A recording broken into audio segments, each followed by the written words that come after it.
Graça e paz, amados. Demorei um pouquinho, né? Mas estou conseguindo gravar agora a lição de número 10. Subi um pouquinho minha cadeira aqui, estou muito para baixo. Amém. Essa lição de número 10, que era para ter sido a live semana passada, que tivemos um probleminha técnico, não consegui gravar. Olha, essa lição de trabalho, hein? Meu Deus do céu. Difícil para gravar, hein? Mas amém. Glória a Deus, Deus sabe todas as coisas, amém? É o ministério de mestre ou doutor. O nosso texto áureo encontra-se no livro de Romanos, capítulo 12, versículos 6 e 7. Ele diz o seguinte: de modo que, tendo diferentes dons, segundo a graça que nos é dada, se é ensinar, que haja dedicação ao ensino. A verdade prática fala que os vocacionados por Deus para o ministério do ensino são por ele chamados para edificar a igreja de Cristo. Então, nós que temos o chamado para trabalhar no ministério de ensino, nós somos chamados pelo Senhor para edificarmos a igreja de Cristo. Amém? Então, nós temos que ter muita responsabilidade, não só nesse ministério, como em todos os ministérios, mas é um ministério do qual nós vamos estar levando a palavra de Deus, no qual nós vamos estar ensinando aos irmãos.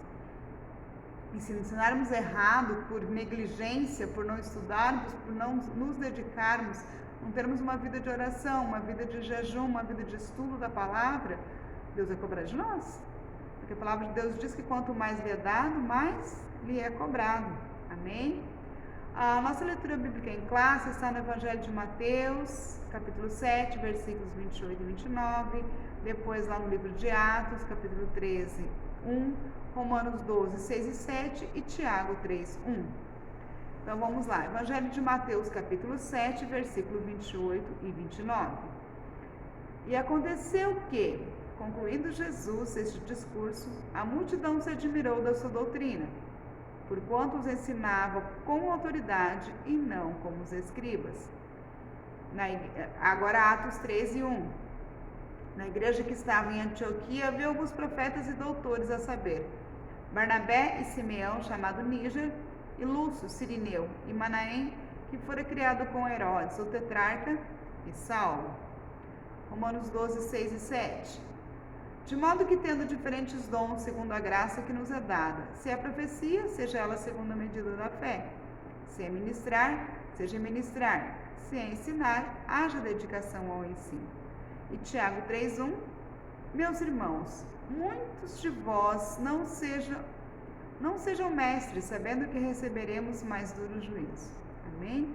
O que Tiago está querendo dizer nessa epístola aqui? Não é que não é para não ser mestre. Ele está falando na questão daqueles que queriam ser mestres apenas para ter um título, para dizer eu sou mestre, eu conheço a lei, eu entendo da lei, igual cita aqui Mateus 7, 29, porque Jesus ensinava com autoridade, não como os escribas. Os escribas conheciam da lei, sabiam tudo da lei, mas não praticavam a lei. Não tinham autoridade, apenas sabiam por ler, por conhecer, eles sabiam para dizer que sabiam, que entendiam, que conheciam. Queriam apenas ter status, não realmente pôr em prática a palavra do Senhor. Ao contrário do nosso Senhor Jesus, que esse sim, sabia, conhecia, praticava e nos ensinou a praticar também a palavra do Senhor. Amém? Os objetivos dessa nossa lição é retratar a missão do ministério do mestre, nosso mestre é o Senhor Jesus. Depois, apresentar que Jesus é o mestre da Galileia e mestre por excelência. Identificar a ordem de Jesus aos seus discípulos para ensinar a igreja do primeiro século. E apontar a importância do dom ministerial de ensinador na igreja local. Amém? Aqui no nosso Interagindo com o Professor, fala o seguinte: nunca foi tão necessário como hoje a igreja investir na figura do mestre cristão. Quando o crente é ensinado a estudar a Bíblia para compreender o mundo e a cultura bíblica, relacioná-la com o mundo no século XXI e aplicá-la à vida das pessoas de maneira competente, o risco de sofrermos o engano é amenizado. Para quem pensa ser prejudicial à vida espiritual estudar a Bíblia com seriedade, deveria pensar na elaboração das traduções bíblicas, por exemplo, disponíveis no Brasil. Se não houvessem homens e mulheres levantados por Deus e versados na erudição, língua hebraica, grega, aramaica, egípcia e outras, a cultura oriental, a arqueologia, para se achar manuscritos os mais antigos possíveis, por certo não teríamos a Bíblia traduzida em nosso idioma. Por isso, valorize quem se esmera em conhecer mais as Escrituras. Temos que valorizar aqueles que ensinam a palavra de Deus. Temos que valorizar os nossos mestres, nossos doutores, nossos pastores. Porque normalmente um pastor é mestre também. Porque normalmente o pastor vai transmitir o ensino para as suas ovelhas, para a sua igreja, para a sua congregação. E engana-se aquele que diz que estudar a palavra nos torna céticos ou nos faz desviarmos dos caminhos do Senhor. Não. Quanto mais estudamos a palavra, quanto mais conhecemos a vontade do Senhor, mais desejo nós temos de estar na presença do Senhor. Mais desejo nós temos de estar buscando a presença do Pai. Mais desejo nós temos de ter intimidade com o Senhor. E devemos sim conhecer história, devemos sim conhecer as origens da Bíblia, conhecer as origens dos povos, conhecer a arqueologia, ler, além da Bíblia, ler livros que tragam edificação espiritual para as nossas vidas. Isso é muito importante. E nós, como educadores, nós, como líderes desses ministérios de ensino, temos a obrigação de continuarmos o estudo, temos a obrigação de estarmos sempre buscando conhecimento e transmitindo esse conhecimento de forma sadia, correta, sempre pautado na palavra do Senhor. É esse o desejo do nosso sumo mestre, nosso maior mestre, do nosso mestre supremo, o Senhor Jesus. É que ensinamos. Ele falou: ide por todo mundo, pregai o evangelho a toda criatura e fazei discípulos de todas as nações. O que é discípulo? Discípulo que segue o seu mestre, aquele que reproduz o que o seu mestre ensinou. E se somos discípulos do Senhor Jesus, temos que reproduzir aquilo que ele nos ensinou. Estudar as Escrituras com afinco e levar essa verdade a todas as nações. Levar a salvação, levar a palavra de Deus aos quatro cantos do mundo. Amém? Essa é a nossa função. Todos os educadores, todos que têm esse chamado para o ministério de ensino, têm que se esmerar em fazer o melhor. Não para crescimento próprio, mas para crescimento da igreja. Para que a obra do Senhor cresça madura, sadia e comece a frutificar. Em nome de Jesus. Amém? A nossa introdução fala que o ministério do ensino da palavra é primordial, ou seja, é necessário, é primeiro, né? Para a igreja exercer o discernimento no que tange o tempo em que vive, culturas, teologias, filosofias. Tão importante é a função do mestre na igreja que as Escrituras declaram o quanto ele deve esforçar-se intelectualmente para exercer tão nobre tarefa. É uma tarefa importante e indispensável que exige muito de quem desempenha. Nós temos como referência bíblica aqui Romanos 12:7 e 1 Timóteo 4:13. Realmente, não é uma função simples. Aliás, como qualquer ministério na igreja, exige dedicação e exige afinco. Mas nós, como ensinadores da palavra de Deus, precisamos ter cuidado de não distorcermos aquilo que o Senhor quer dizer e de falarmos somente aquilo que o Senhor mandou dizer. Ensinar somente aquilo que está nas Escrituras. E para isso precisamos estudar. Para isso precisamos orar, buscar a presença do Senhor, discernimento e sabedoria da parte do Espírito Santo. Amém? Ponto 1. Jesus, o mestre por excelência. 1. O mestre da Galileia. Doutor incomparável, percorria Jesus toda a Galileia, ensinando nas suas sinagogas e pregando o evangelho do reino. Está lá em Mateus 4:23. No ministério terreno, seus sermões, ensinos e discursos eram inflamados pelo amor às pessoas. Diferente dos escribas, ele ensinava como quem tinha autoridade. Ela é Mateus 7, 28 e 29. A verdade emanava da pessoa de Jesus. Os que o ouviam só tinham duas opções: amá-lo ou odiá-lo. Era impossível ouvi-lo e ficar indiferente. Jesus transformava a consciência do acomodado e aquietava o coração do perturbado. Amém? Ponto 2. O mestre divino. Em visita a Jesus, um mestre da lei chamado Nicodemos, educado nas melhores escolas religiosas de Israel e grande conhecedor das escrituras hebraicas, reconheceu em Jesus um personagem incomum no seu tempo. João 3, 1 e 2. Este mesmo fariseu, que era príncipe dos judeus, afirmou que o nazareno não poderia fazer o que fazia, se Deus não fosse com ele. Jesus é chamado mestre cerca de 45 vezes ao longo do Novo Testamento. E o ponto 3, o mestre da humildade. A fim de ensinar os discípulos acerca da humildade, Jesus levantou-se da ceia, tirou as vestes, tomando uma toalha e cingiu-se. Depois, pôs água na bacia e começou a lavar os pés dos discípulos e a enxugá-los com a toalha que estava cingido. Está lá em João 13, 4 e 5. Que cena chocante para os judeus. A pergunta de Pedro descreve essa perplexidade. Era inimaginável um mestre curvar-se para lavar os pés das pessoas leigas. Jesus era um mestre e deu exemplo aos discípulos. O Emmanuel, Deus conosco, encurvou-se diante dos homens. Isso se deu porque o ensino de Jesus não era mero discurso, mas espírito e vida. Ele nos convida a fazermos o mesmo. Vós me chamais mestre e senhor, e dizeis bem, porque eu o sou. Ora, se sou senhor e mestre e vos lavei os pés, vós deveis também lavar os pés uns dos outros, porque vos dei o exemplo, para que como eu vos fiz, façais vós também.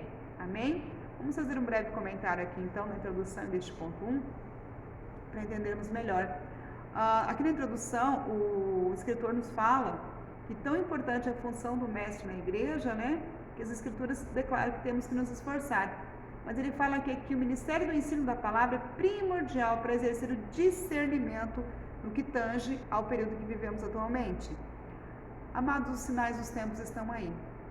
E como é que nós saberemos interpretar os sinais dos tempos se nós não formos para a palavra buscar esses sinais? A importância do mestre, do ministério de ensino da palavra dentro de uma igreja é ajudar a igreja a entender quais são os sinais que vêm acontecendo, quais as mudanças que vêm ocorrendo de tempos em tempos. Que período estamos vivendo agora? Não que o ministério de ensino vai ter conhecimento de tudo, não é isso. Mas a principal função é a edificação e o fortalecimento da igreja. O ministério de ensino tem a função primordial de levar a palavra de Deus, de ensinar os cristãos a refutarem quando não for verdade. E como é que eu vou saber se alguém está falando a verdade se eu não conheço a verdade? Por isso a necessidade de estudarmos, de participarmos de estudo bíblico, de participarmos de culto de ensino. Essa é a necessidade, essa é a importância de estudarmos. Porque Jesus era mestre dos mestres e ele ensinava. E em detalhe, ele sentava para aprender também. Ele sentava na sinagoga, ele ouvia também. E olha só a importância de se conhecer a fundo as Escrituras e principalmente de vivenciá-las. Nicodemos conhecia as Escrituras, ele foi educado nas melhores escolas religiosas. Era grande conhecedor das Escrituras hebraicas. Mas ele não tinha uma experiência vívida com o Senhor Jesus. Ele não tinha uma experiência vívida com o Senhor. Ele conhecia de ouvir falar, mas nunca de andar, como já falo. Senhor, antes eu te conhecia de ouvir falar, mas agora é de contigo andar. E Nicodemos não tinha tido essa experiência ainda. Mas ele sabia, ele via em Jesus um mestre, o mestre dos mestres, o Senhor dos senhores. E ele reconheceu isso. E Jesus também foi um mestre da humildade. Porque naquela época, quem lavava os pés eram os escravos, os serviçais. Quando alguém chegava em casa ou uma visita, a primeira coisa que se fazia era pegar uma bacia com água, uma toalha e lavar os pés da pessoa que chegava na nossa casa, como um sinal de bem receber, um sinal de acolhida para essa pessoa. Porque andava-se muito a pé ou a cavalo, estrada de terra, imagina como ficavam os pés dessas pessoas. Então uma forma de trazer um refrigério, um pouco de descanso, era lavando os pés. E Jesus, sendo mestre e Senhor, se fez discípulo, se fez servo. Porque para os judeus era uma humilhação lavar o pé do outro que fosse considerado inferior a ele. E Jesus, sendo superior a todos, colocou-se como inferior, para dar o exemplo. E aí ele fala, se eu sendo mestre e Senhor fiz, façais vós também. Porque eu dei o exemplo, para que como eu fiz, façais vós também. O que é isso? O que ele está querendo dizer com isso? Não tem que ser lavando os pés dos discípulos, das pessoas por aí? Não. O lavar os pés é no sentido de colocar-se à disposição. Se um irmão chegou na igreja há pouco tempo, o irmão tem dificuldade para entender a palavra, o irmão ainda não conhece, e você tem um pouquinho mais de conhecimento, senta do lado desse irmão, do lado dessa irmã, aconselha, orienta, irmã senta do lado de irmã e irmão ao lado de irmão. Irmã aconselha irmã e irmão aconselha irmão. É isso que o mestre está querendo dizer. Ah, mas eu já fiz teologia, mas eu sou formado, tenho bacharel, eu tenho mestrado, tenho doutorado. E daí? Se você sabe, é para você ensinar, para você repartir o que você sabe. Com humildade, com simplicidade, não com arrogância e com prepotência. Porque o Senhor Jesus, sendo mestre, se colocou como discípulo, como servo. Quem somos nós? Se dizemos ser servos do Senhor, temos que fazer o mesmo que Ele fez. Temos que dar o exemplo. E não só na questão do ensino da palavra, em qualquer obra do ministério, qualquer necessidade que houver na obra de Deus. Coloque-se à disposição. E aí seu líder, o seu pastor, vai orientá-lo no que tem que fazer. Mas sempre com o coração voltado para o Senhor. Nunca fazendo pensando no benefício próprio. Nunca fazendo para engrandecer-se. Porque aí não terá valor nenhum. Porque quando chegar lá no céu, o Senhor vai falar, parte de mim, porque vós que pratiqueis iniquidade, porque eu não te conheço. Mas Senhor, em teu nome expulsei demônios, em teu nome eu preguei, em teu nome... Não quero saber, não conheço. Por quê? Porque pregou sim no nome do Senhor. Foram curados sim, foram libertos sim, foram salvos sim. Mas fez isso para quê? Para engrandecimento próprio, não para engrandecimento do nome do Senhor. E é isso que o Senhor Jesus quer dizer com esse exemplo que Ele nos deu. Amém? No ponto 2, o ensino das Escrituras na igreja do primeiro século. Ponto 1, uma ordem de Jesus. Antes de ascender os céus, antes de subir aos céus de modo solene, Jesus determinou os seus discípulos que ensinassem todas as nações a guardar todas as coisas que Ele tinha ordenado. Está lá em Mateus 28, 19 e 20. O livro de Atos registra a obediência dos primeiros apóstolos no cuidado a cumprir as determinações de Jesus. Após a descida do Espírito Santo, está lá em Atos 2, de 1 a 6, o discurso de Pedro foi um verdadeiro ensino proferido no poder do Espírito Santo. Atos 2, 14 a 40. Tendo em vista a plena edificação da igreja na palavra, o Senhor Jesus, através do Espírito Santo, dotou alguns de seus servos com dons ministeriais, de mestre ou doutor. Este dom é uma capacitação sobrenatural do Espírito. Isso não significa, porém, que devemos descuidar da nossa formação intelectual, pois o preparo para o ensino passa pela capacidade de aprender para posteriormente ensinar. Ponto 2, a doutrina dos apóstolos. O texto de Atos 2,42 informa-nos que os primeiros convertidos perseveravam na doutrina dos apóstolos, na comunhão e no partir do pão e nas orações. Além disso, acrescenta que cada alma havia temor e muitas maravilhas e sinais que se faziam pelos apóstolos. A doutrina dos apóstolos aqui referida trata-se do conjunto de ensinos de Cristo ministrado por Ele de forma constante e eficaz para o crescimento integral dos novos crentes. Ponto 3. O ensinamento persistente. Os primeiros mestres das Escrituras foram os integrantes do Colégio Apostólico. Atos 5:42, versículos 40 e 41. A igreja começou nas casas, onde o ensino era ministrado a pequenos grupos nos lares.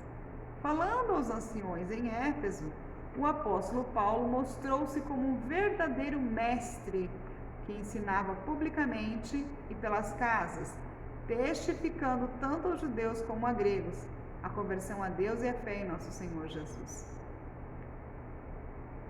Deus havia preparado homens para ensinar e levantado doutores na igreja de Antioquia, Atos 13:1.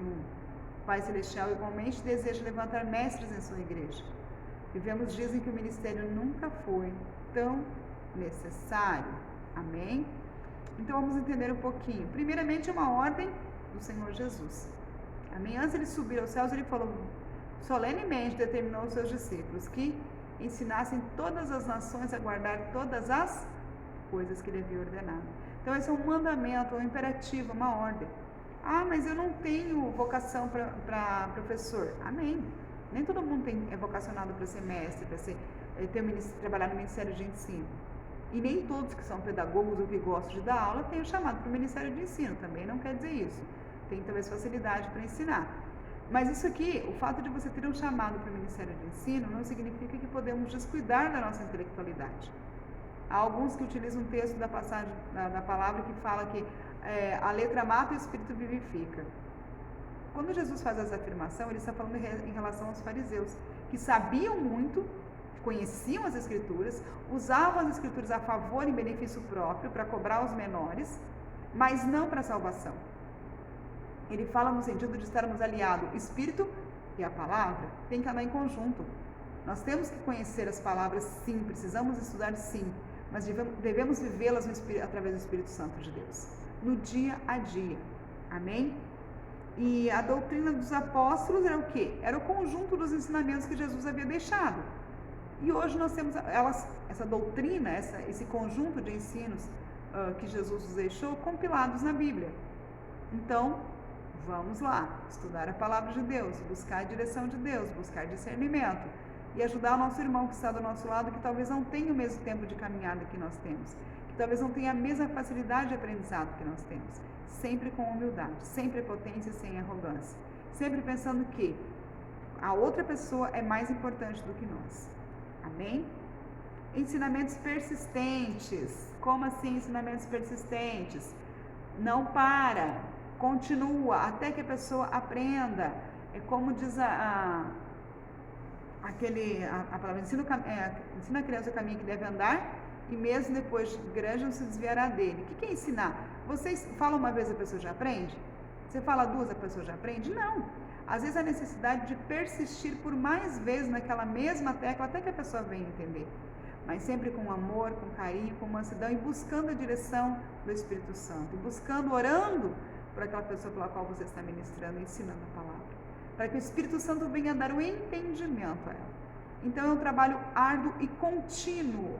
O ensino não acaba quando a pessoa terminou de entender a palavra. Não acaba nunca, porque a palavra é viva, ela é eficaz, ela se renova a cada manhã. E se ela se renova a cada manhã, nós também temos que nos renovar a cada manhã. Amém? Então o ensino nunca acaba, estamos constantemente aprendendo. O Senhor constantemente nos surpreende com a sua palavra, com os seus ensinamentos. Por isso a necessidade de buscarmos, por isso a importância de participarmos do estudo bíblico, a importância de assistirmos às lives, de irmos ao estudo bíblico presencial, de participarmos dos cultos de ensino, aleluia, ou qualquer culto que esteja acontecendo, seja de ação de graça, seja de ensino, seja culto da família, seja campanha, e sempre consultando a palavra de Deus, sempre lendo a palavra de Deus, para ver se aquilo que está sendo pregado realmente é verdade. Amém? Glória a Deus. O ponto 3, nós temos a importância do dom ministerial de mestre. Subtópico 1. Uma necessidade urgente da igreja. Para o ministério de ensino ser eficaz na igreja local, é preciso haver pessoas vocacionadas. Não são todas que reúnem informações exegéticas, históricas e literárias da Bíblia, aplicando-as quando é necessário. Deus concedeu à igreja mestres e é preciso que ela invista neles também. Muitas vezes, por absoluta falta de preparo dos obreiros, predomina a superficialidade bíblica, a infantilidade espiritual e o aumento do engano promovido pelas astúcias dos falsos mestres. 2 Pedro 2:1.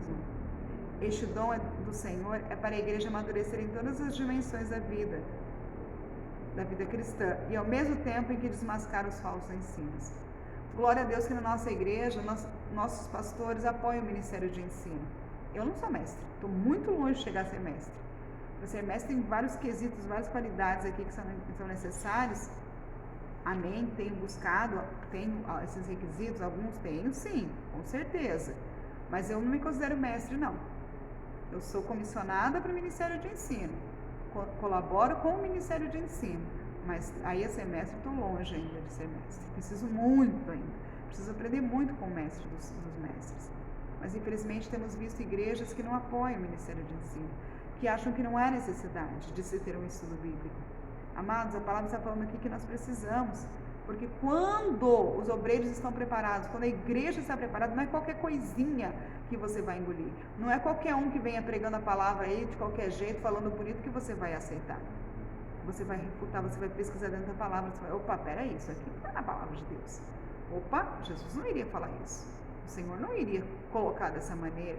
O Senhor não faria isso. Por isso que precisamos, para não sermos infantis, não cometermos pecados, por meninice, por não conhecermos a palavra, por não estarmos voltados para a palavra, voltados ao conhecimento verdadeiro. Amém? Precisamos do amadurecimento, senão daqui a pouco a gente começa a criar heresias, criar teorias onde não existe. Por quê? Porque lhes falta conhecimento. Eu me lembro que logo que saiu, começou a comentar a questão da vacina, da gripe, do Covid, houve até comentários de que tinha um microchip que seria implantado no braço se tomasse a vacina. Amados, que é a marca da besta, a pessoa falava assim, que é a marca da besta. Amados, a palavra de Deus é bem clara, só tem 2 lugares que a marca vai ser implantada, ou é aqui na nossa testa, ou é em cima da nossa mão. Pronto. Então a vacina não é microchip. Mas por que as pessoas falam isso? Porque falta conhecimento. A palavra de Deus fala: meu povo perece porque lhes falta conhecimento. Então precisamos buscar, conheçamos e prossigamos em conhecer a palavra de Deus. Quais são as vontades do Senhor para a nossa vida? Ai, amado, mas eu errei porque... Por quê? Porque não foi buscar na palavra. Porque não quer participar do culto de ensino. Ah, mas eu quero crescer... mas eu só quero ser pregador. Mas para ser pregador você tem que conhecer a palavra. E você passa pelo ministério de ensino para você chegar a ser pregador. Ah, não, mas eu só sou evangelista. Mas você tem que conhecer a palavra. Para ser evangelista você passa pelo ministério de ensino. Então é importante. Louvo a Deus pelos meus pastores. Os pastores a Deus vive uma gala. Porque eles, glória a Deus, apoiam o ministério de ensino. Nos dão todo o apoio possível. Nos dão todas as condições. Até contribuem, melhorando os equipamentos, melhorando o espaço, nos dando abertura. Glória a Deus pela vida dos nossos pastores, porque eles sim fazem o que a palavra de Deus está mandando fazer. Investem no ministério de ensino. E são mestres também. Eu aprendo muito com os meus pastores, muito, muito mesmo. Eles têm um jeito todo doce de ensinar, tem uma forma toda carinhosa. E essa é uma das características do mestre. É ser doce, enérgico, quando precisa, lógico, mas ser doce no trato. Amém? E os nossos pastores, glória a Deus, são assim. O subtópico 2, a responsabilidade do discipulado contínuo. Estamos acostumados a pensar que o discipulado termina quando o novo convertido é batizado. Não há nada mais equivocado. O Senhor Jesus chamou-nos para ser os seus discípulos por toda a vida. Por isso, quem ensina e instrui os crentes para a maturidade da fé. É um aprendizado diário, permanente e contínuo, tanto para quem é discipulado quanto para quem está discipulando. Então, o estudo bíblico também é um discipulado. Na verdade, o estudo bíblico é um discipulado. Aí eu acredito que todo novo convertido deveria, obrigatoriamente, participar do estudo bíblico. Lógico que ninguém pode obrigar ninguém. Estou falando que essa é a minha opinião. Eu penso assim, que todo novo convertido deveria, por vontade própria, lógico, né, por desejo de crescimento, aprender, buscar o estudo bíblico para crescer na palavra de Deus. Eu fico feliz porque às vezes a irmã Aline compartilha comigo que ela tem aprendido muito no estudo bíblico, nos cultos, que ela louva a Deus por Deus ter recolhido ela, ter escolhido ela para fazer parte da família de Deus. Amém? E eu fico feliz porque, de uma certa forma, estamos contribuindo para o crescimento espiritual da irmã Aline. E de outras irmãs, outras irmãs e irmãos que a gente tem visto o amadurecimento, o crescimento espiritual. Tem tantos outros que, se fosse citar os nomes agora aqui, até ficaria em falta, mas eu me lembrei especificamente da irmã Aline porque a gente tem conversado bastante. A gente tem buscado, ela tem buscado bastante ajuda, tirado bastante dúvidas comigo, e na medida do possível eu tenho orientado. Amém? Assim como outros, porque Deus é maravilhoso. Deus quer nos ensinar, Ele está pronto. Basta nós querermos. Então, vamos participar do estudo bíblico, vamos fazer disso um hábito. Amém? E o subtópico 3, requisitos necessários ao mestre. Aqui que eu quero entrar. Apresentaremos alguns requisitos importantes para a igreja reconhecer pessoas com o dom ministerial de mestre em nossa época. Primeiro, tem que ser salvo em Cristo. Glória a Deus, eu sou. Não pode haver dúvidas quanto à própria experiência salvífica por parte do vocacionado para o ministério de ensino. Não tenho dúvida nenhuma. 2 Timóteo 2, de 10 a 13. Infelizmente, há pessoas que não creem naquilo que ensinam. Assim, não há verdade nem firmeza nelas. B. O hábito de ler. Amo ler.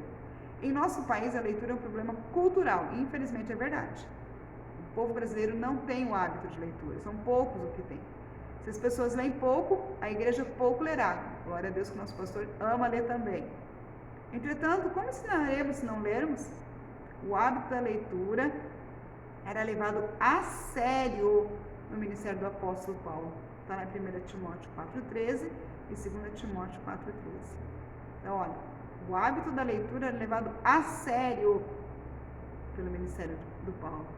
Depois ele precisa ter um preparo intelectual. A Bíblia é um instrumento de trabalho do ensinador cristão. Considerando esse livro milenário, veremos que a cultura e o mundo da Bíblia são diferentes do nosso. Por isso, o mestre deve compreender o mundo da Bíblia, suas questões culturais, litúrgicas, exegéticas, para não fazer apelações fantasiosas, apresentando-a como exposição da palavra de Deus. Por isso que o mestre, o professor, trabalha, o que é comissionado para o Ministério de Ensino precisa estudar a fundo e buscar conhecer a fonte de onde está tirando essas informações. Não é qualquer coisa que pode ser falado. Amém? Se você não tem certeza daquilo, sempre cite a fonte, lógico, mas não fale, não é isso, está escrito é isso e pronto, acabou. Não, cuidado com a internet, cuidado com as mídias, cuidado com o que você vai pesquisar. O interessante seria que tivéssemos mais de uma Bíblia em casa, mais de uma versão da Bíblia, dicionário bíblico, livros que façam referência à Bíblia, livros comentados capítulo por capítulo, versículo por versículo. Lógico, a gente não tem condições de ter todos esses livros que são caros, mas hoje a internet também nos disponibiliza um monte de ferramentas de pesquisa. Mas a principal, a primordial fonte de pesquisa de um ensinador cristão é a palavra de Deus, é a Bíblia. É a vida de oração, é a vida de jejum e leitura da palavra. Então tem que ter um preparo intelectual e tem que ter um coração em chamas. Martin Lloyd Jones dizia que a verdadeira pregação era teologia em fogo. É vontade de Deus que o vocacionado ao ensino utilize os avanços das ciências bíblicas para pregar a palavra de Deus na força do Espírito Santo. Precisamos alcançar as mentes e os corações nos nossos dias. E isso apenas será possível quando tivermos obreiros com uma mente bem preparada e conectada ao coração em chamas e apaixonados por Jesus. Amém? Está lá em Atos 3, 12 a 26. Então nós temos que estar também atentos às mudanças tecnológicas que acontecem na nossa era. Temos que nos adaptar a isso também. Amém? E acima de tudo, nosso coração tem que arder pela palavra de Deus, tem que arder pelo ensino. Eu sou apaixonada por ensinar. Amo, sempre fui. Essa é a minha paixão, ensinar. Tanto peço que os irmãos sempre estejam orando por mim, pelo meu esposo, pela minha família, porque é gostoso, mas não é fácil, eu confesso para vocês. Tem semanas que é tão corrido que eu estudo a lição muito pouco. Tiro um tempo, mas fico frustrada porque falo que eu queria ter estudado mais. Eu queria ter me dedicado mais. Mas o Senhor sabe que nessa semana, infelizmente, não foi possível. Aí na outra eu tento me dedicar melhor ainda, para sair mais... para ser melhor ainda, para ser mais bem feito ainda, porque o Senhor tem que ser sempre o melhor. Tem que ser com excelência. Amém? Eu tenho um subsídio teológico aqui que fala o seguinte: mestre. Nas Escrituras, essa palavra, geralmente designando uma pessoa... Nas Escrituras, essa palavra está geralmente designando uma pessoa que é superior às outras, em poder, autoridade, conhecimento, ou em algum outro aspecto. Várias palavras são traduzidas como mestre nas várias versões da Bíblia Sagrada. A palavra hebraica mais frequentemente é Adon, que significa soberano ou Senhor. O significado literal de várias palavras gregas varia de instrutor ou didácalos, como em Mateus 10, 24, até déspota ou déspotes, como está em 1 Pedro 2, 18. Outra palavra grega, traduzida como mestre, epistastes, significa meu mestre, superior ou professor, como em João 4, 31. Duas palavras gregas para mestres ocorrem em Mateus 23, de 8 a 10. Vós, porém, não querais ser chamados Rabi, meu mestre ou professor, a saber, o Cristo, e todos vós sois irmãos. E a ninguém na terra chamais vosso Pai, porque um só é vosso Pai, ao qual está nos céus. Nem vos chamei mestres, catenguetes, líderes, né? Porque só um é vosso mestre, que é o Cristo. Amém? Então ele está explicando algumas versões da palavra mestre, né? E ele está dizendo que a palavra mestre quer dizer superior em poder, autoridade e conhecimento. Olha que peso é essa palavra. E muitas pessoas tomam para si essa palavra no intuito de se engrandecerem moralmente, se tornarem, eu sou o cara. Por isso que para você ser mestre, para nós sermos mestres, chamados de mestre, temos que caminhar muito, muito mesmo. Porque dia após dia o inimigo tenta, dia após dia o inimigo quer nos derrubar, quer colocar orgulho no nosso coração, quer colocar arrogância, quer colocar prepotência, quer nos enaltecer. Amém? E nós temos sempre que lembrar que quem nos capacitou, quem nos comissionou é o Senhor Jesus. É Ele que nos capacita, é Ele que nos dá graça, é Ele que nos ajuda. Se não for por Ele, não adianta nada. E se não for da vontade dEle também, Ele nos tira. Então, toda honra, toda glória, todo louvor e adoração ao Senhor.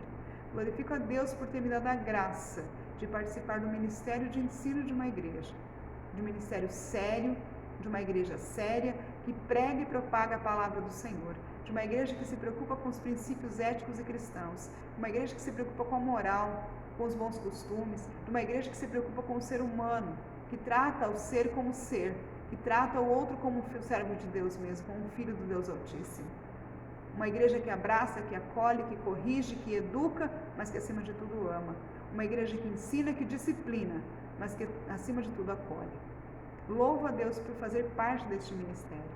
Aleluia! E para concluirmos, é preciso desfazer a ideia propagada ao longo de décadas acerca do preparo intelectual do crente. Não é verdade que necessariamente ele se esfriará na fé se estudar. Se fosse assim, Paulo seria o mais frio dos apóstolos do Novo Testamento, pois não havia obreiro mais bem preparado do que ele. Atos 17, 15, 34 e Tito 1, 12. Este, no entanto, soube conjugar preparo intelectual e poder do alto. É disso que as nossas igrejas precisam. Homens cheios de espírito, mas do mesmo modo com a mente iluminada para responder com mansidão e temor à razão da nossa esperança. 1 Pedro 3, 15. A palavra de Deus fala que procura apresentar-te como obreiro que maneja bem a palavra do Senhor, que eu não tenho que se envergonhar, mas que maneja bem a palavra do Senhor, né? Então, eu já ouvi também essas questões. Ah, fulano se desviou porque estudou demais a palavra e aí se desviou. Não. Eu não acredito nisso, que quando você estuda a palavra você se desvia. Muito pelo contrário.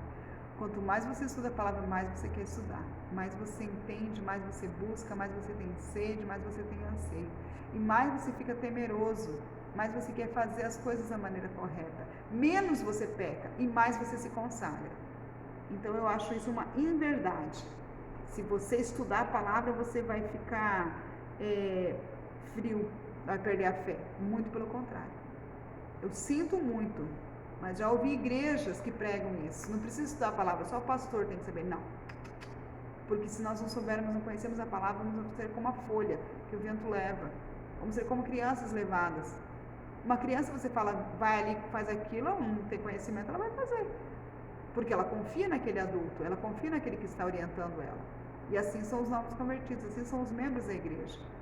Se alguém que tem um pouco mais de conhecimento fala, vai e faz, e você não sabe que aquilo é errado, você pode até mesmo estar pecando. Lógico, se você peca inconsciente, que vai ser responsável pelo seu pecado, é quem te induziu ao pecado. Mas por que eu vou pecar? Se eu tenho a possibilidade de aprender a verdade. Por que eu vou pecar se eu tenho a possibilidade de aprender o que é certo? Vamos participar do estudo bíblico. Me entristece, me dói o coração, na verdade, quando eu vejo que eu compartilho os vídeos, eu faço as lives, no estudo bíblico presencial mesmo, poucas pessoas se interessam.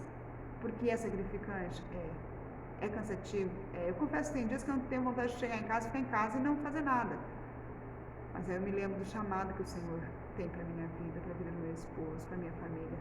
Aí eu me lembro de onde o Senhor me tirou, de como eu aprendi um pouquinho que eu sei hoje. Foi através de outras pessoas que pagaram o preço de participar do Ministério de Ensino, que tiveram a paciência de me ensinar, que tiveram o carinho e o cuidado de me orientar nas Escrituras Sagradas. Aleluia. E eu tenho o mesmo privilégio, tenho o mesmo prazer de fazer isso. É fácil? Não. Exige? Bastante. Mas a recompensa é grande. A alegria de ver um cristão lá na frente, um irmão, um aluno meu lá na frente pregando a palavra com autoridade, abrindo um culto com autoridade. Aquele irmão, aquela irmã que às vezes falava assim, eu morro de medo de câmera, e de repente começou as lives e você vê ele pregando lá na frente com uma liberdade na frente de uma câmera, com uma autoridade que fala assim, mas eu sou tímida, eu não tenho coragem, mas o Senhor te dá autoridade, coragem. Não que eu seja merecedora disso, não. Mas no fundo a gente fica feliz porque a gente sabe que a gente contribuiu um pouquinho para o crescimento daquela pessoa. Porque ela abriu o coração e se dispôs a aprender com o Senhor Jesus. E eu abri o coração e me dispus a ensinar aquilo que o Senhor tem me ensinado. Amém? É uma troca. Nós, educadores, estamos sempre aprendendo, assim como estamos sempre ensinando. Mas temos que deixar ser ensinados também, pelo Mestre dos Mestres, o Senhor Jesus. Amém? Então, eu oro agora, que o Espírito Santo desperte no coração de quem estiver assistindo esse vídeo, de quem for assistir esse vídeo. Para que o Espírito Santo desperte, coloque um desejo ardente de conhecer a palavra de Deus, de conhecer a história da Bíblia, de conhecer a história do povo cristão, conhecer a nossa história. Como começou, como surgiu, por quê? Por que é assim hoje? O que está acontecendo? Nós temos que ter esse desejo de pegar a palavra de Deus e falar por que era assim naquela época. Por que os reis cometiam tantos assassinatos? Por que os reis tomavam as nações pela espada? Por que matavam tantos inocentes? Por que Jesus teve que morrer naquela cruz se ele era inocente? O que é obra da expiação? O que é obra salvífica? O que é o pecado original? Não é comer maçã não, tá? Primeiro que a Bíblia nem fala que a fruta era maçã. Entendeu? É esse tipo de heresia que nós temos que combater. E como é que eu vou aprender se eu não estudar a palavra de Deus? Amém? Eu espero que alcance, que toque a vida dos irmãos grandemente esse estudo. Amém? E que mais e mais vidas venham se render aos pés do Senhor. Venham se inscrever no canal, venham participar, venham assistir. Não é porque eu estou fazendo, mas é porque a obra do Senhor está sendo feita. É porque a palavra do Senhor está sendo ministrada. Amém? Deus abençoe grandemente a vida de cada um. E logo mais teremos a lição de número 11. Amém? A lição de número 11 vai falar sobre os presbíteros, ou presbítero ou ancião. Amém? Deus abençoe grandemente. Curta, compartilha, deixa seu like aí no vídeo. Amém? Para que aumente a nossa visualização, para que haja mais recursos, para que o Facebook disponibilize mais recursos para a gente estar melhorando ainda mais para vocês. Amém? Deus abençoe grandemente a vida de cada um.